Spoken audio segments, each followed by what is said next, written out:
Hey SEOs and content marketers, say goodbye to crazy spreadsheet mashups and experience unprecedented connectivity between your SEO planning and reporting data.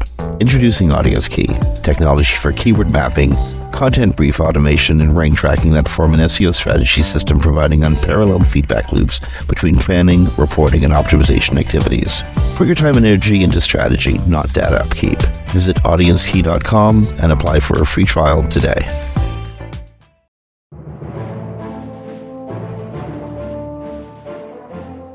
Hey everyone, welcome to Webcology on WMR.fm. It's the 20th of July, 2023. This is Jim Hedger from Digital Always Media and Kristine Schachinger from Sites Without Walls, and it's a news week this week. Kristine is back in the USA, back in Las Vegas. Had been in Amsterdam speaking at a gaming and affiliates conference last week. Last week we had the great Irish wonder, Julia Logan, on the show. This week we just got a ton of stuff to cover, including, and this is an important one, the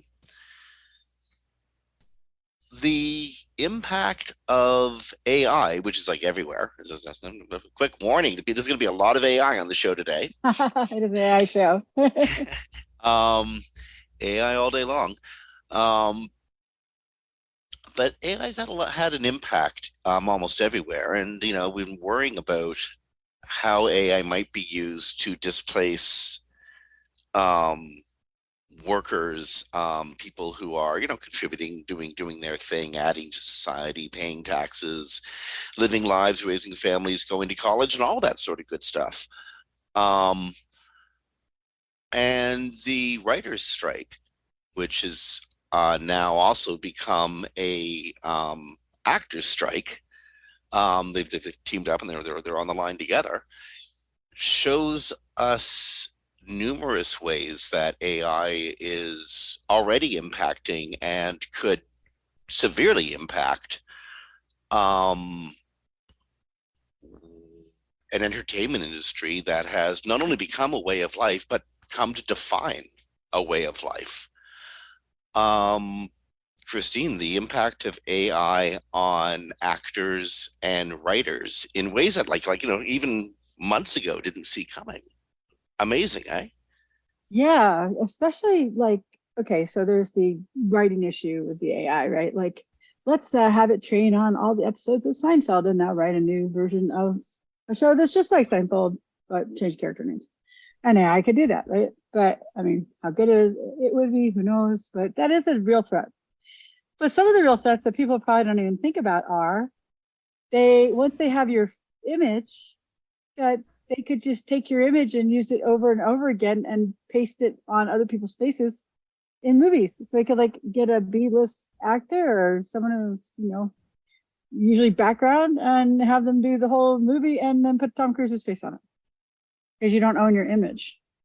So, in the current contracts, so they can take your image and never pay you to use it again, and then use it on other, map to other people's faces, which is just bizarre. So, in one case, you can have a phenomenon that's already sort of happening: people copying off of work that's been done before. I mean, Hollywood is rife with horrible copies of better stuff that's been done before. Difference being that those were horrible human writers making those horrible copies. And it took them a long enough time to do it that often they got stopped before they went to air or went much further. AI can make innumerable copies of innumerable scripts with innumerable references to things that may or may not have happened in any of those episodes. And it can do it in seconds without the need of a lot of human intervention. So in this case, we're looking at literally tens of thousands of people in just Los Angeles alone. I'm not thinking of writers in other entertainment hubs: Toronto, New York, Vancouver, Atlanta, etc. Los Angeles alone, we're looking at tens of thousands of people who can be replaced by machine-generated content immediately. But as Kristine said, the even scarier thing, or an even scarier thing, is the complete messing with reality of taking an actor's image, shooting them for one day in every possible pose you can get them to shoot in, and then using that image, converting it through AI onto another actor's body. Or even an AI created body. Like we already do, And like think of like Gollum in Lord of the Rings. Like that was totally projected onto, onto a person, right? The whole face, but the it was body, still everything. Sudeikis acting in that role.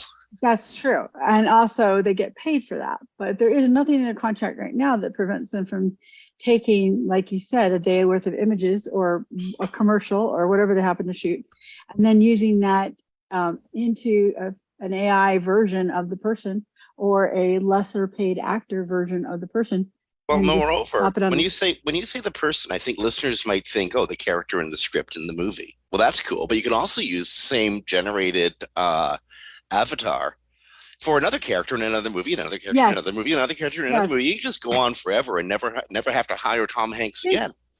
think like Tom Cruise in Mission Impossible. They shoot the first one, right? Then they never have to pay Tom Cruise again because they just use his image in the rest of the movies. And they create them with AI or they create them with low paid actors and just slap his face on there. So yeah, Now, it is a for really big danger for them. And they're on the front lines and fighting this for everybody. for Because at what some it's point, worth, Christine, I can actually hear a lot of our listeners' eyeballs rolling, going, "Yeah, well, Tom Cruise, screw him. He's a billionaire. well, Who cares?" but he wouldn't I'm not be. worried about. I don't care if he's. I hope he never becomes one. No, I don't know.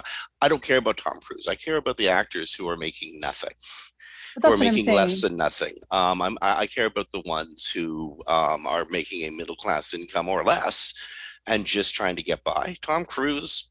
I think you Our missed my listeners hear that? Tim. Tim, you missed my point. You missed my point. My point Well, was Tom Cruise or whatever famous actor you want to take. I just picked him because his movie's out. Is it would never be billionaire Tom Cruise. He would be no. an actor who they used his face over and over again. But So and my point is, if this can happen to anybody, not Tom right, Cruise. that's what I mean. Don't worry about. I mean, about Jennifer Lawrence. Maybe she will. Maybe she won't be in a Hummingbird series again. But all the actors around her, they're people making a living. Thousands and thousands and thousands of Right, people. but my point is, you never Uh, become one of the I famous get the actors point. because they don't need them. Yes. Indeed, indeed. Uh, and this is, as I said, not only is it a way of life, but it's a way that's depicted a way of life. The entire American lifestyle since the 1940s has been defined by its own entertainment culture. Um, and for good or for ill, but that is completely at risk. That's a whole way of looking at society, looking at ourselves, at our own stories. And the thing that's weird about this, Chris, really is over time, and it hasn't been a heck of a lot of time, like what, like 4 or 5 years for some of these large language models, they've degenerated. Um, Have. Research is showing repeatedly that um, AI um, is it a massive use thing? Is it just that there's only so Well, many things you can learn from? let's be specific too. It's the researchers are looking at OpenAI and GPT 3.5 and 4. So, but it has degraded. They tracked it on 4 performance measures: solving math problems, answering sensitive questions, code generation, and visual reasoning. And in all of these, they found that they had done a poorer job than they did the last time that they ran these tests. They have different theories on why. It could be um, that OpenAI is dialing up and back the quality of the model that's being used, but because it's all black box, because no one has any transparency into what they're doing. When you use it, you don't know what version you're getting, so you could get a much subpar version of this thing, and then of course you have a lot more problems with hallucinations, making stuff up, and it not being able to perform as well. So it's something to definitely be aware of. Sam Altman, when he first came out with the release of ChatGPT, said, "Don't use it for anything important," and I think that advice has not changed. So it is something to be concerned about if you're relying on it for, products you've built into your workflow already. So Absolutely. I mean, if you're relying on it for stuff, especially stuff that might impact, I don't know, your perception of your company's bottom line, or stuff that you're putting out to your clients, you absolutely need human hands on it. If you don't have human hands working with the output from AI, you're walking on razor blades on an ice field. yeah, and while the researchers have noticed these downgrades, OpenAI has not admitted to them. So they don't even confirm whether it's happening, but the researchers using their test models have shown that it is happening. So Well, I mean, this is happening not just in test models. We see grievous mistakes that are coming up in real life situations. We talked about the impact on writers and on actors a few minutes ago. Um, there's been a couple of cases that have been that were cited in the Washington Post last week around the FTC investigating OpenAI, and Congress talking about actually imposing some form of legislation. There was a story about a lawyer who, as it was suggested in an article written by ChatGPT, this lawyer supposedly, as a professor on a class trip, made sexually suggestive comments, and actually attempted to assault a student on a class trip to Alaska. Thing is, this lawyer had never been a professor. Never taught school. So couldn't have had a student on a class trip to Alaska who he prepositioned and tried to touch. Couldn't have happened because he was never a teacher in the first place. But once something is printed and it's out there and it's named you, like that guy, he's gonna have a hard career from now on. well, it was a lawyer that it named, a professor. It was a law professor that it named, Jonathan Turley. Yeah, but he says he wasn't a professor. No, he wasn't on a trip. He wasn't teaching, but Okay. he is a law professor. The original researcher asked it to generate a list of legal scholars who had sexually harassed somebody, and his name was on that list. And then it said that it had attempted to touch a student on a class trip, but the article, no such article existed. Supposedly an article, never been a class trip to Alaska, and he had never been accused of harassing a student. So he was a professor. He just said there was no such trip, and there's no such article ever written.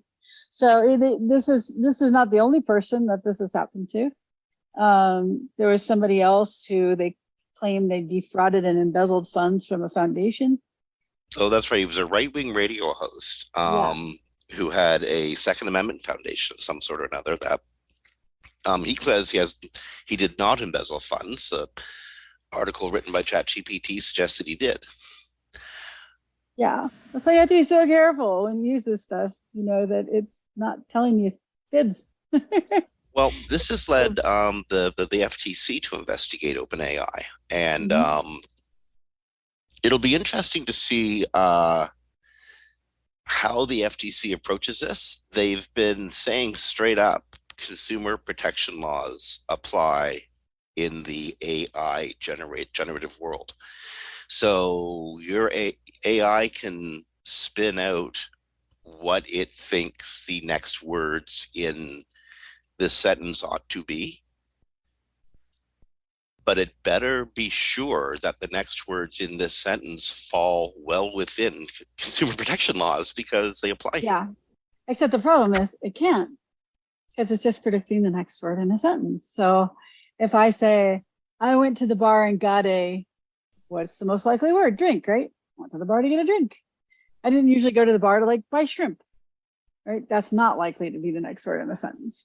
Mm-hmm. So if the next most likely word makes this statement untrue, it doesn't know that. It's just well, here's the most, I trained on trillions of documents, and when I trained, this pattern appears, and in this pattern, then the last word in the sentence is drink. So maybe that bar doesn't sell drinks. Maybe it's a ballet bar, right? But it wouldn't know that. It doesn't have any knowledge of itself. It doesn't have any knowledge of what it's posting other than it's posting what's the most likely pattern, i.e. what's the most likely word or phrase to come in that sentence or paragraph. So it is just a feature of it. There's no, now if you ground it, and we'll talk about that, I think, in a story later, but if you ground it, meaning you give it articles to summarize, it'll be like much less likely to make those mistakes because it only has a limited document corpus to look at and it's going to regurgitate what's there. But the actual big models have been trained on trillions of documents. Mm-hmm. So it's just what's most likely to come next. So that could be right or it could be wrong. There's no way for it to know that. So that's why you always have to have human intervention. Well, and this is not only really important for people who are using AI to augment their own businesses, which you absolutely should do. Use it, but pay attention to everything that comes off of your desk. But sometimes there's so much out there, and it's so detailed and so hard to do that it's hard to, pay attention to everything that comes off your desk. I once had a bunch of writers working for me, and I tried to edit everything, but it's really hard to. Yeah. There's a class of people out there, quality control specialists, and if I were them, I'd be terrified right now. Because that the bean counters are trying to replace people like them with AI, and they're the very people who should be training themselves to oversee the output of AI. People who are quality control specialists will find a missing colon in code. They're incredible. The weird obsessive people, but they're incredible. And this is an amazing opportunity for somebody who works QC to learn the learn how people are using AI in their field and find the common complaints, mistakes. You know what? QC people will know this far more than me. How their process works, apply it to the emerging field of AI. It's the most incredible intersection of skills, needs in the business space, and early adoption. Sure. It is a good way to apply a skill to the new tech. And someone needs to be the quality assurance because you can't let stuff leave your building if you have not checked it. As the lawyer who did that in the United States found out when he cited things in his brief that didn't exist. He cited case law didn't exist. Now he's in trouble with the bar. May lose his license because he didn't have somebody check it before he submitted it. He'll be okay. This is the place where you can have like litigation on stuff that didn't even happen. Heck. Okay, so amidst all this stuff of warnings on AI, there's a bunch of new AI you can use. Going full barrel towards empathy or towards entropy. Here's some more stuff you could use. It's a big week for those announcements. Okay. Meta, Apple, and Anthropic. And Google, Microsoft has some announcements too. Google, okay, but these guys are all introducing new LLMs that are going to be available for consumer use. Meta AI is launching its Llama 2 large language model. Did they stop naming things so similarly? Like Google has a Lambda, it's a Llama, and it's LL, capital, small a, big MA. Like, come on, guys. You know what I got today? I got Apple's AI is codenamed Ajax. Why? Like, that's not going to get confusing. There's a whole programming language. Couldn't you pick something else? You have to seriously. Know. You have to know that programming language exists. Like, call it toenail. Nobody's going to call their stuff toenail. Call it that. Seriously, why are you calling it Ajax? Now we're going to have to specify anytime you talk to somebody. No. I mean Ajax Apple, not Ajax that. Because no one will have a category for it. It'll be not the code Ajax, the Apple Ajax. Heaven help the poor person who's misunderstood when they say do it in Ajax, eh? Yes. At least Anthropic gave theirs the name Claude. Although I would love to know why it's named Claude, but Claude Well, 2. actually, this one is named Claude 2, probably because it's replacing Claude 1. Yes, but I don't know That's where that's my Claude came guess. from. I think that's a pretty smart guess. Um, Um, but but the meta AI is the big one because it also brings in ethical questions, of course, because it is open for anyone to use without restraints, really. well, I mean, that is going to happen eventually. And I think like how to say this? OpenAI is on one hand trying to, create the carburetor for its own AI, but on the other hand, it's Megalord Microsoft is like, we're putting AI into everything, kids, everything. We could just say though, we don't like release nuclear bomb building information online. We don't need to make these models open for everyone to use because, as you and I both know, and we will not name it because we don't want to promote it. There is a ChatGPT model out there, not based from OpenAI, but the model that is creating malware and malicious code and is on the hackers' dark web circuit.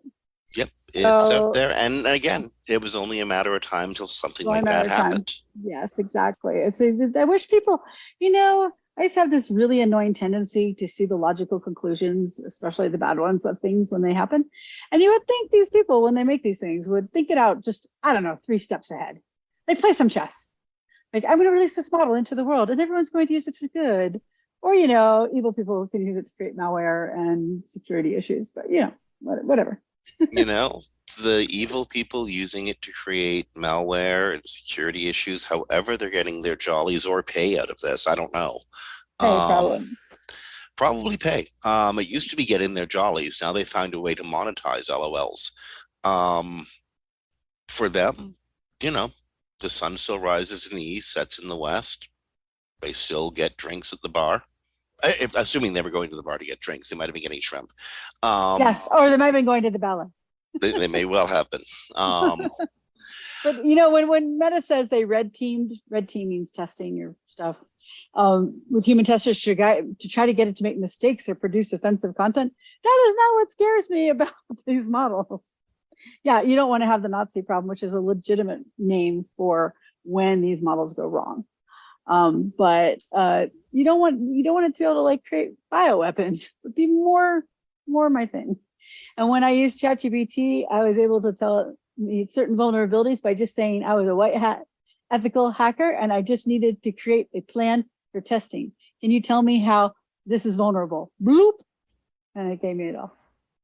Oops. So yeah, so I don't think that just testing it for offensive content is really testing at this point. That's just my opinion. Well, again, you can test for and find 1,000 ways this thing can be abused. You can even come up with 1,000 ways to stop the abuse, and somebody's going to come up with another way to do it. Yeah, especially because it's 10 a minutes language later. model. It's a language model.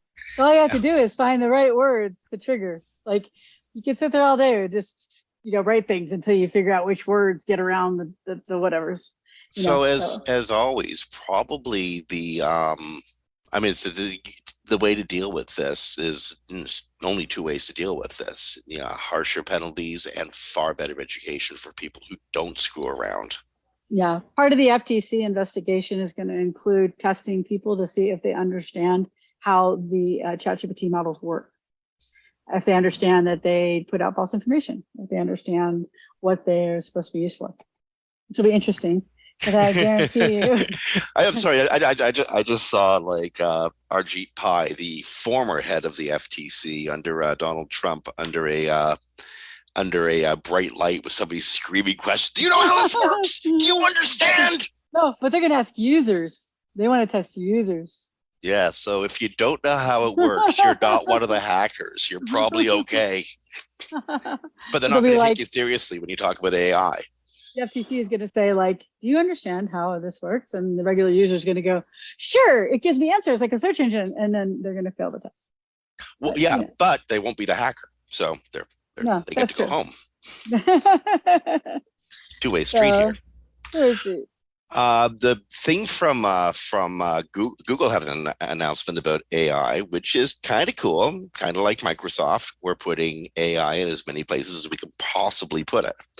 Although I almost like this AI enhanced notebook that Google Notebook LM, which will do if you're a student, you're going to class, have this turn the microphone on, put the thing on your desk, and it's going to record and make summary of your professor's lecture right there on the spot. Check it. But it's, I mean, this sounds amazing. How it will enhance the earliest stages of writing and learning. This sounds like a smart way to use AI with smart guardrails on the side. Well, remember when everyone said that Google was behind and they've created the technology.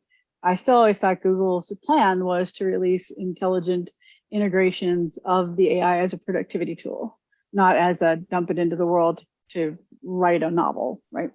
And that's what they're doing. So in this case, you can give it a bunch of documents and it'll summarize for them. You can ask questions about the documents you gave it. This is called grounding, like I mentioned earlier. This is when you give it a document corpus. So it's much less likely to hallucinate. It still can hallucinate, but it's just less likely to do so. And then they're going to give you source citations, which means by the way, when a large language model says that it's giving you source citation, it doesn't mean where it's sourced the information you're seeing. It's saying these are informational checks for you to look at to see if things are correct. So that's part of the grounding process. But Bing Chat does it too in a process with Orchestrator and Prometheus. So they bring it up separately so you can check if it's factual or not, but it's not giving you a citation of where it got the information because it's not information retrieval, it's just text generation. So I just want to make that clear. But yeah, this looks like a good tool. I think this would be a nice one. I know when I do research for articles or when I have a talk, when I did my first large language model talk, I read 80 research documents. It would have been nice to have a tool that could summarize a lot of that for me. So I knew I hit all the key points. I don't think this detracts from you actually learning, which is some of the concerns with AI, that it just does it for you and then you're not actually learning or logicking anything out for yourself. So I think this is probably going to be a good tool. Do you remember being back in school in, say, the 80s or early 90s? Yeah. Sorry you about mean that. In 2010 when I was working on my doctorate? Oh, okay. Well, I was back. Yeah. I went to school I in didn't finish. the early 90s. So I did that too. I did the 90s too, but I did try for my doctorate. So I and I 70s. remember living inside of little book caves in the library. I'd have them piled up beside me, writing notes here, writing notes there, and getting. And it was awful. Seriously. Yeah. At least in graduate school, I had a computer. But in the 90s, you're right. You went and you got all the books, and you wanted to take them out because you didn't want to sit in the library all night. But you had like 20 books, so you couldn't take them all out with Well, you. not only you had 20 books, you also had 20 classmates sitting all around you, also needing those very Yeah. same books, and only 3 or 4 copies of them. Exactly. But I think this is a good tool. I think it'll be very helpful for people. Just the hours spent in that endeavor, which I think was really valuable in so many ways, but a huge waste of time in so many others. I appreciate that it taught me how to use my brain. Indeed. But it was very tedious and laborious at the time. So what if you didn't have to write anymore? What if you could just chat into your computer and have it all written down for you? And that's been around for a decade and a half. What if you didn't actually have to search for that information anymore? Maybe you could just use an image, and an image says 1,000 words, right?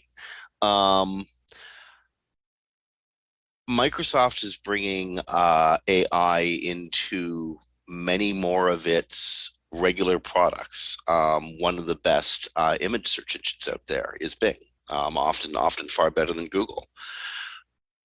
Visual search in Bing Chat. Bing Chat Enterprise? I don't even want to know what that is. It's just AI chat functionality for the workplace. So it protects your corporate data. So it doesn't basically it doesn't go into their LLM. Unlike Samsung found out early on when everything did go into the LLM. Here's our proprietary code and information. Let's put it in the LLM. Yeah. So the enterprise version won't do that. and Microsoft's 365 Copilot. Now, a lot of people, when you think of Microsoft 365, you think of Microsoft Word, right? Think of the entire productivity suite and how AI could help and sometimes mess you up in the productivity suites. I mean, just alone, where Excel converts your dates, or even worse, when you have to enter a time in Excel and suddenly I don't even know what it does. It just completely messes things up. And it's really hard to back out of. We will see the effect of auto improvements on people's work, probably in frustration on forums. Yeah, very true. Very true. And Google has a similar product. I heard about it yesterday. I haven't read about it yet, but they have one going into their Google Docs, which is going to help you with writing. I don't know. I can say I have used ChatGPT to help me when I know my writing isn't clear on something. And I put it in there and I say, rewrite this please in a more clear form, not changing any meaning or use cases, and it just cleans it up. So I've done that. So I think that's positive. If you're using it to write your stuff, though, depends on what you're writing. Yeah. Yeah. I'm a writer. I've literally spent years getting my own voice, and that's over. But we'll see. We'll see how those go in the future. It's just terrifying. This is not in our story today, so I'm sorry. I'm just going to tell you about this. But I read a study yesterday from one of the SEO firms, and unfortunately right now I can't remember which one. And they found that their AI written titles and metas did not convert as well as human written ones. So if you need mediocre general content, then that's fine. But if you have your top dollar keyword on your, you need to rank for something, you want people to click through to your website, probably do better to have a writer like you write it, because only you could make something like plastic bags interesting. And if you haven't heard this story before, I worked with Jim on a project where he had to write an article about plastic bags. And I was like, oh my gosh, I could not think of anything I could write that'd be interesting about plastic bags. And yet Jim, because he's such a good writer, made plastic bags actually very interesting. And I read the whole story like with interest. I was like, this is pretty cool what Jim wrote. So you'd be surprised how they make those things. Exactly. So you have to remember, when you use AI, it is not creating, it is only regurgitating what it was trained on. Cannot add any information to the conversation. All it can do is just write it differently. So it's not the stuff I would put on the pages or the emails or the anything where I need to make money off of it, like my top dollar money. I'd have a human do that. So okay. If you're a user of Bing Chat, you've only been able to use it in Edge because that's the only place the environment is run in. That's going to change soon. Microsoft is rolling out Bing Chat in any browser, Chrome, Safari. Safari. So you can do it in Safari. That's huge. Indeed, Microsoft and Apple almost getting along. So Microsoft's testing. They figure it'll be out in a week or two. So the being forced to use Edge is almost over. Yes, thank goodness. You'll only have to use it to install Chrome again. Yeah, and I already have running all day long Firefox, Opera, Safari, and Chrome. So I really didn't need a fifth browser. Okay, you know what? I think we've worked our way through AI. Are you sure? I'm pretty sure. No, I'm pretty really? sure that it's going to come up again. 100% guarantee it. But we were heavy week. Yeah, heavy week. Oh no, yeah, no, we did. I think we did. No, there is more. There's the tool to write news articles and all that sort of stuff, but that'll just depress me, so I don't want to go there. No, we should mention that. That is a big project with Google. Okay, go for it. So Google is developed a tool to help newsrooms write news articles. Yeah, I know. I feel the same way. But it is being pitched as a helpmate, not a replacement. And it's supposed to help produce news stories. And they're pitching it to organizations like the New York Times, the Washington Post, Wall Street Journal, Owner News Corp. It's called Genesis. And it can take information like current events, for example, Scary. And generate news content. Yeah, I know. They call it Genesis? Yeah, they Like in did. the beginning Genesis, Yeah, they did. not Phil Collins Genesis. We're talking biblical Genesis, right? And by the way, for people who don't know, if Google has a name for something, they probably spent 6 months in meetings deciding on that name. It's not And it by was still a happenstance. stupid name. So yeah, so but then there are people in the news siders saying, they get that it's supposed to be helpful, but it could also be used by corporations to just get rid of journalists. Because the problem we have now is most news companies don't own themselves anymore. They've been taken over by big conglomerate corporations who only care about the bottom line. And so they lay off writers and they don't give money to newsrooms, and local news struggles because they don't have any funding. And so then they want to replace it with AI content, which I don't know. I don't need to read the same story 500 times by all the different news articles. I read certain publications because of their writers. Like I like how the Atlantic tells a story. I like how New York Times goes into detail. I like the Washington Post for their political angles. Oh, And so, if you just have AI content writing everything, it just kind of dumbs it all down, in my opinion. But that's just me. I spend a lot of time working in local, provincial, and national politics in Canada. And on a local level, I honestly don't care what some blowhard on AM radio has to say about what's being taught in schools. I care about what the Toronto District School Board says about what's being taught in schools. But since I don't Yeah. attend those meetings, because let's face it, they're boring, I have someone who does it for me. Actually, three or four people who do it for me. One works for the Toronto Star, the other works for the Globe and Mail, one works for the Toronto Sun, and one were and there's in this community, and these people exist, and they go and they sit through these meetings and they tell me what's happening locally, so that I don't have to listen to some blowhard on AM radio who completely misunderstands in the first place. I need that person Yes, at I the Toronto agree District School Board, or I completely. don't know where my tax dollars are going. Yeah, I totally agree. And you can't every reporter, even though they do their best to say unbiased or objective, still has a point of view. And so that point of view when you read that reporter. This reporter tries to stay unbiased and objective. This reporter has a slant, but that's okay. You appreciate their writing Well, in. So there's things when it comes to AI content, it's just going to regurgitate whatever's there. Plus, by the way, it doesn't have any way to eliminate the misinformation problem. So if they're generating a bunch of content and there's somebody there to check it all and make sure it's all accurate, like you do have fact checkers with journalists, then you could publish misinformation.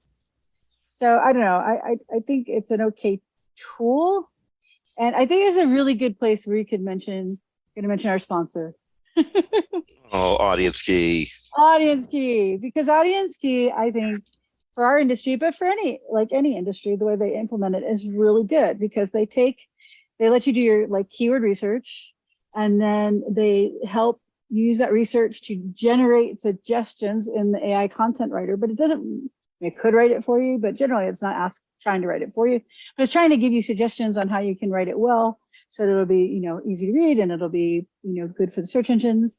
And then they track that article after you put it up for those keywords, so you get like a really good view on how your content and everything's working. But it's a really good tool for the writers because the keywords are already there and they get suggestions and they get a little bit of AI help. But in this case, the Google News AI is looking at it's possible that corporations could just fire the newsroom and use the AI, Yeah. which Google could put in its regulations. I mean, sorry, not regulations, but its terms of service that they can't do that. But they probably won't. So we'll see what happens. But I do And fear for news.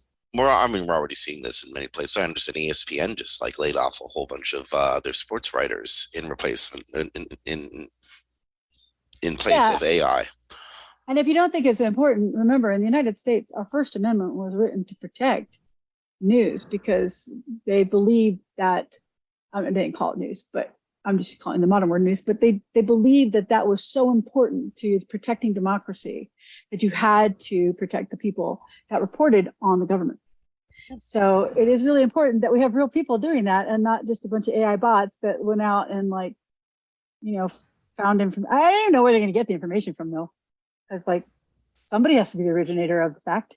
This happened at 8:52 this morning. If all the bots are writing it, I don't know where they get the actual first story. But Oh, they'll be getting news under the AI model, they'll be getting news from press releases that come from the subjects themselves. So That's true. Yeah. instead of an independent view of what the subject was doing, you'll have the subject's view of what the subject was doing. That's a really good point. That is how That's a they would have to do terrifying it. point. It is a terrifying point. Yeah, you're right. So as you can tell, Jim and I are for AI, but responsible use of AI. So. Okay. You know what? I'm for Twitter, but responsible use of Twitter. Just unfortunately, under new ownership, it's kind of gone to seed. So Twitter's revenue has apparently fallen into the negatives, and I what was Elon doing a GoFundMe or something? I forget exactly how he was what he did last week, but yeah, he's in trouble. He's now to try to boost viewership and try to boost engagement. He's paying his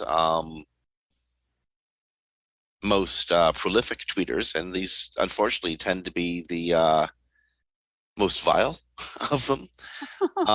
Andrew Tate, for instance, got tens of thousands of dollars for his tweets. Yes. The alleged rapist and a human sex trafficker. Now we say alleged, and we really emphasize the word alleged, but Romania is pretty damn sure. Yeah, they have charged him with it. It's not like just an allegation at this point. So he got tens of thousands of dollars for his tweets. Quite a few of the very just like right-wing racist, and even a few Nazis, I understand. I have to verify that. I just saw it on Twitter. Got payments from Twitter. Well, more reasonable characters like Cat Turd got nothing. Yeah, Cat Turd's not happy right now. I read him. He put out a whole essay yesterday. Okay, you know what? I actually just mentioned him because I can't talk about Cat Turd in all seriousness. I just can't do it. I can't. But apparently, remember that guy at AOL? The Swiggy? Well, at least he had a real paid position. Cat Turd's just a troll on the internet. That's very true. That's very true. Let's call himself Cat Turd. Yeah, he was real. He was hired to like help the CEO with ideas or something. I don't remember. We had a friend who worked there at the time it happened, so I don't remember all the details. But yeah, that was a real deal. He got paid a lot of money to be there to do basically nothing. but the revenue on Twitter is down over 50%. And then the other thing that he loves to do when he's down, especially when an interest payment is coming due, because if he misses an interest payment, the banks can call in their $14 billion worth of loans, and then he'd have to pay them immediately. And he doesn't have it. Is he tries to force you to buy Twitter Blue. So this week was interesting because I'm in a couple of these groups, and I would go to the group and it would say, you cannot message this group because so-and-so doesn't follow you. You must buy Twitter Blue in order to message them. But they did follow me. It was a glitch. But they were trying to force you to buy Twitter Blue. The funny thing too is when the little message came up that said you have to buy Twitter Blue, it's like cancel or exit. You can't do any of that. You had to go to the Twitter Blue page before you could exit out of it. so he's trying to make people buy Twitter Blue again. So it is kind of sad how many blue checks I see now. So they're so meaningless. I look for the ones that don't have blue checks. I can't even understand the Twitter environment. I haven't participated there in quite a long time. And, I should be participating on Threads. I really should. It has tens of millions of daily users. It's fastest growing app like ever.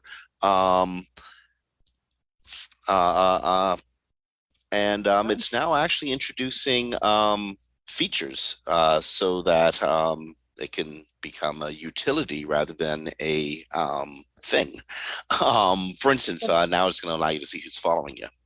The bad thing is it went from 21 minutes of average usage time to 6 minutes. Yeah. But I know why that is, because I'm not really using it because one, it doesn't have a desktop app and I'm on desktop most of the day. So it's coming out with that supposedly pretty soon. And then it doesn't have a feed where people's threads just show up. So I don't have that thread of content just interact with. You don't have a news feed that's just constantly. Yeah, exactly. It's just, and at this point, it's only people, I believe it's only got people that I follow, which is a very limited number of people. So there's no new content. Like if I go to the news feed, I'll see other people then I just follow. There'll be other things in there, but there's none of that yet. So I think it'll get there, but they need to get there fast because you and I both know once people get disinterested, it's hard to get them to come back. So they'll probably give them about 30 days to get stuff in there to make it more Twitter-like. And hopefully they can get it out in that time because I do think it has a lot of promise. But right now it just doesn't have enough to keep you there because there's just not enough new content to interact with. Now, the difference, of course, between like Threads and some of the also rans for Twitter's pedestal, say like Mastodon or Blue Sky, is Threads is owned by a very, very, very big fish that's probably not going anywhere soon. Right. I can't say the same about Mastodon. I think Mastodon might actually be a victim of its own success, given that it grew fast enough that its expenses went through the roof, and there's no way to monetize that. Yeah, and also Mastodon, I think it'll be like Linux, right? It'll be here in 15 years, but not many people will know that it's there or use it. Like Linux has been around forever, and there are systems that use it, but I mean, as far as people using it as an operating system, yeah, I know like 2 people that use Linux, but they love it, but they still use it because Mastodon is just complicated to use. It's very difficult. You go and like you're on a server and then you supposedly can use the federated server, but then it tells me to create a new account for the federated server. And I'm just like, I just wanted to see the post. So it's just too complicated for the average user. And then Blue Sky, yeah, it's Dorsey who caused the problems on Twitter. He's still invested in Twitter. So, and he's funding people like some people that are like anti-vaxxers and things like that politically. So I don't know that that's going to go the way he hoped, but we'll see. Okay, googly stuff. We've made it through. Google, we're to Google stuff. Yay! I didn't know if we'd make it today with all the AI stuff. So if you've been sitting in limbo, waiting for an update to happen, there hasn't been a fairly significant update since like April. I'm so need an update. I've never needed an update more. There may well be one that that comes before the end of summer. John Mueller was asked on Twitter if there's going to be an update, and he that was me. Asked by you, and he's replied to you. I'm sure we'll have one. I saw that my tweet was in the article when I read it. So, and then someone else asked him if it would be before the end of summer. So it is weird not to have an up like last 2 or 3 years. Summer has been nothing but back-to-back updates. So they must have something big going on in the background that they're working on because that's usually the only thing that holds up like updates. Because we haven't had a review update I think since like December. And helpful content update. I don't know if they're gonna announce those anymore, but still. And then yeah, we haven't had a core update since April. So it's weird to go this long without anything, especially with the holiday season coming up. Usually they do it in summer, so you have time to fix it and you get one more chance at an update before Black Friday. Now, as it is the 20th of July, which means, of course, summer's almost gone, but it's not gone yet. There's still 6 weeks. Until 5.5, 6 weeks until Labor Day. So there's still plenty of time for Google to get an update of some type, variety, or size in there. This could just be an algorithm update. The shares get shuffled around a little bit, but not a major update, or it could be a major update that actually substantially moves the SERPs. This is where I have like my ethical issues with Google sometimes. First of all, why do updates have to knock traffic down 80 or 90%? Because most of the time it's some mid-sized business that was just doing its best and now it doesn't know how it's going to survive until Google updates again, right? But yeah, you gotta, if you run big updates that kill like review updates and helpful content updates and core updates that kill traffic 50% or more, gosh, you got to run them frequently so people can get their traffic back. Otherwise, you have small businesses and mid-sized businesses that just they can't survive. There was a time when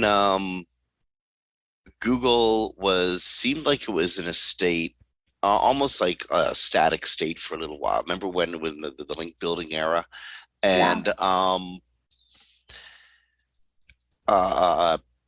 you could how to say it, there was a state of everflux where Google was just constantly churning ranking and documents. And, Remember the um, Google dance where they had the well, actual where you yep, could see? this is Yeah, just after the Google Dance. So this is actually what replaced Google Dance was Everflux, where it was just that's constantly right. churning. Yeah, that's right. Google Dance was predictable. That was really cool. You knew that when all the servers started jumping within a Yeah. week, you were going to see new results.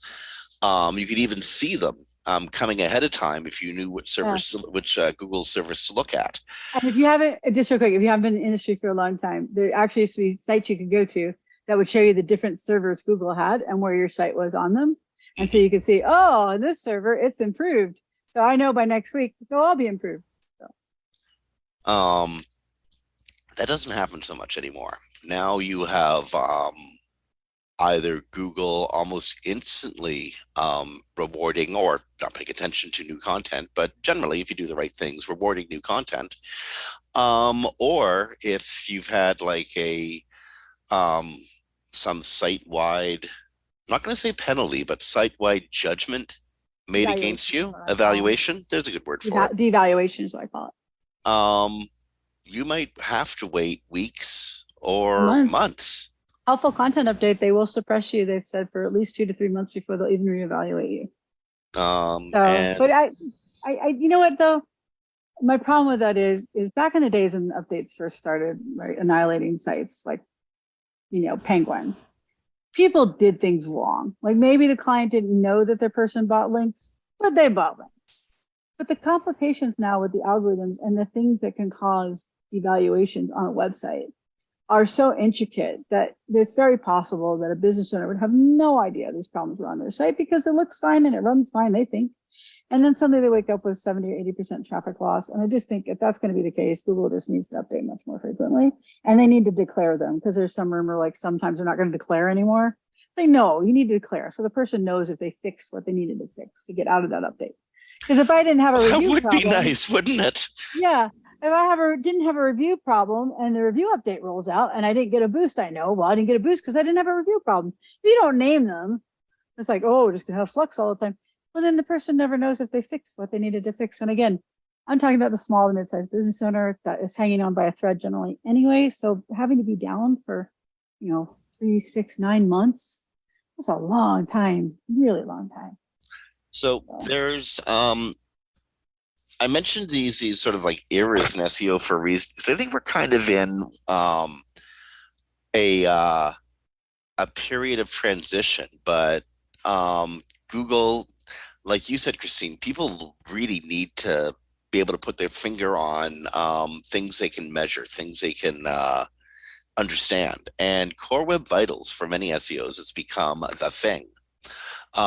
It's fairly accurate view of how Google sees groupings of pages in a website and user experience on those pages. Um, and these are really important things. Like seriously, Google speed is of the essence at Google, and user experience is very important. And for some SEOs, that's become the thing. Um, and it's really important. I mean, the specialists in that thing are extremely important. And in fact, I think technical SEO is building itself around those things. But if you got craptastic content, if you have recursive content like AI generated stuff that just sort of you know falls back on itself over and over again, duplicate content. If you have like a big listing site that has multiple players pretending to be the same or pretending to be a different characters. People gaming the system, you might have problems with Google, and the greatest user experience in the world isn't going to solve them. Um, by the way, we need to tell people because many probably aren't aware that John included in the page speed is very vague. So they think about core web vitals, page experience, and the helpful content system. yep. So you're going to want to read about the helpful content system and page experience because they are related, and that is related to those ranking signals, separate from Um, just the helpful content update. yep. So that's exactly that. in his explanation, John referenced the document on page experience and search, which covers what Google actually thinks of what is helpful content. It's not just stuff that reads well. Um, Half the time it's about making sure that the user has a very clear path, both physically, like technically, and intent wise, from entry page to conversion page. If you can do that with your content and you're providing the information that the site visitor needs to make their decision to make that conversion, whatever that conversion might be, your Also, content's helpful. yes, also, so people are aware that Google has the neural matching system, which is how they rank the content after they've rated and ranked the content. So they've scored your site. I'm just using that as a general, like it's very detailed, complicated process. And then you're going to be, let's say, number one. But then Google runs that through the neural matching for intent purposes to see if you're the best match. And if you're not, you may drop in that result from the original placement that they might have put you in. So you definitely need intent is a huge part of ranking well, getting that traffic. Also on the core vitals, you and I have talked about this before.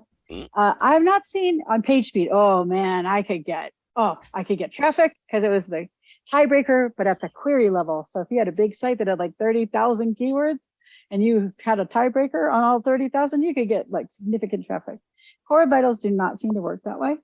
But I have a site that is bumped in and out of good and bad pages, and it loses traffic within like 48 hours of a mistake. Like they put on a bad ad network that created very long load times.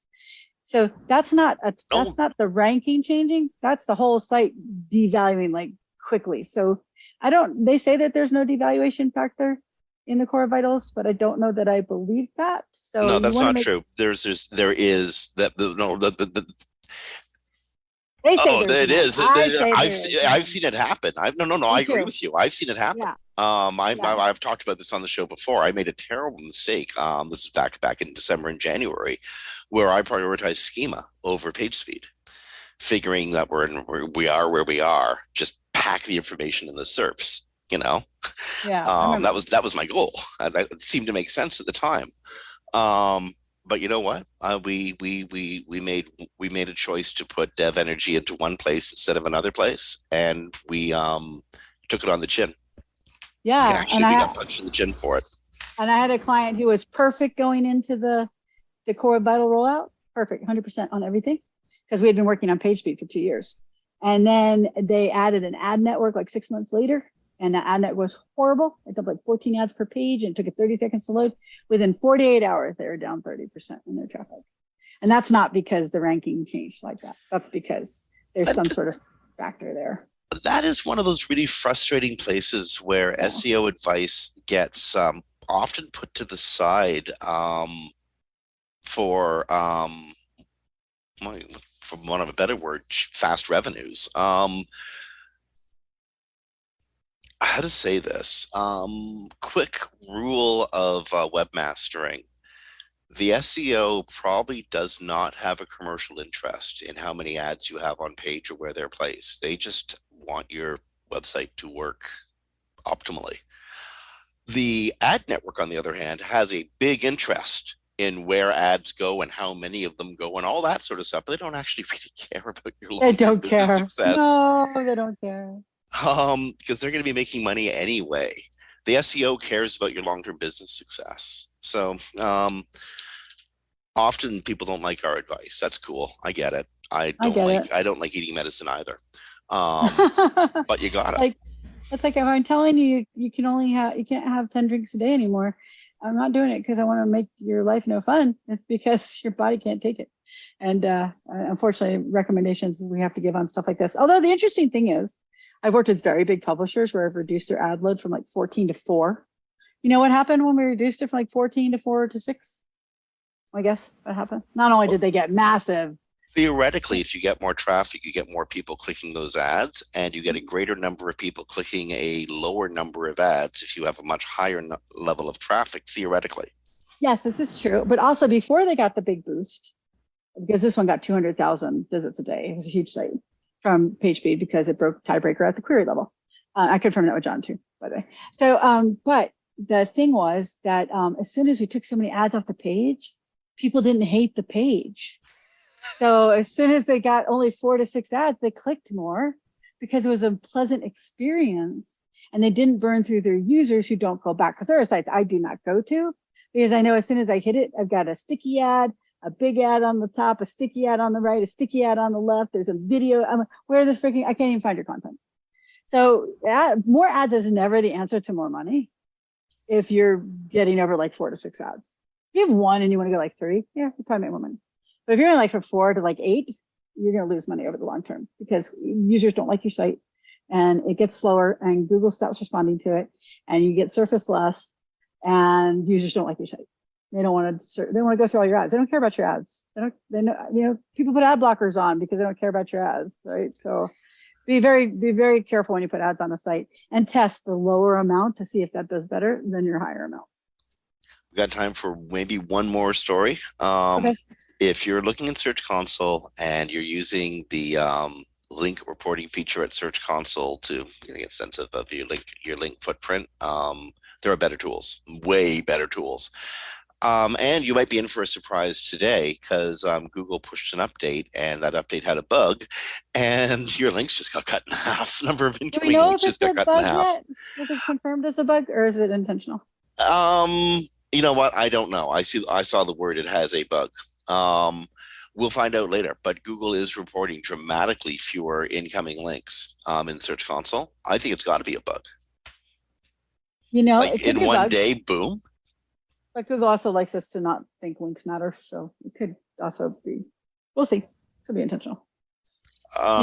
Links aren't important. Come on. Well, in Search Console, you're only getting 1,000 example links anyway, so it's not like they're giving you a full look at who's actually linking into you. Yeah, and if you only have 1,000 links, you probably need to do some link acquisition, not purchasing, just encouraging people to click to you or link to you. Indeed, and just for the record, links are important. Links are the sinew that binds muscle together on the web. They're the off ramps on the highway. So link to good content, please. Yes, definitely. And don't make all the links that leave your site no follow, because it kind of breaks the spirit of the web, and Google isn't really a fan of that either. So no follow the ones that you should, like sponsored content. And call me for anchor text advice, $5 a piece. We'll make it fast and easy for you. Jim is awesome. He's better than ChatGPT. Yeah, that's right. I'm for real. Okay, we have gone around the entire clock. It's an hour after we started recording this podcast on the 20th of July, 2023. On behalf of Kristine Schachinger from Sites Without Walls, it's Jim Hedger from Digital Always Media. Stay well, be kind to each other, rank well, stay safe, and we'll be back we'll talk to you next week. Bye, everybody.